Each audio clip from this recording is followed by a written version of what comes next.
అది సమంతకు అరుదైన అవార్డు దక్కింది. ఇంతకు ఆ అవార్డు ఏంటి, ఎవరిచ్చారు? వీటన్నిటి గురించి మనం ఈ వీడియోలో చూసేద్దాం.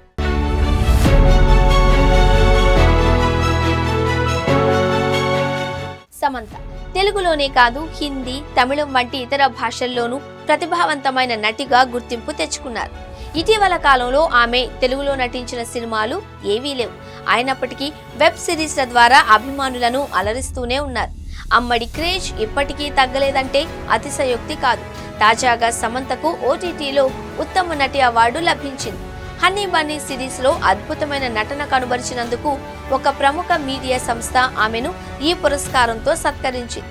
ఈ అవార్డును అందుకోవడం పట్ల సమంత తన సంతోషాన్ని వ్యక్తం చేసింది. ప్రతికూల పరిస్థితుల నడుమ హనీ బన్నీ సిరీస్ ను పూర్తి చేయడమే తనకు ఒక అవార్డు అని సమంత పేర్కొన్నారు. తనను నమ్మిన వారందరికీ ఈ అవార్డును అంకితం చేస్తున్నట్లు ఆమె తెలిపారు. రాజ్ అండ్ డీకే, వరుణ్ ధావన్ల వల్లే తాను సిటాడెల్ హనీ బన్నీని పూర్తి చేయగలిగాను అని సమంత చెప్పింది. సిరీస్ ను పూర్తి చేయడానికి వారు ఎంతో ఓపికతో వ్యవహరించారు అని, తనను ఎంతో జాగ్రత్తగా చూసుకున్నారు అని ఆమె కృతజ్ఞతలు తెలిపింది.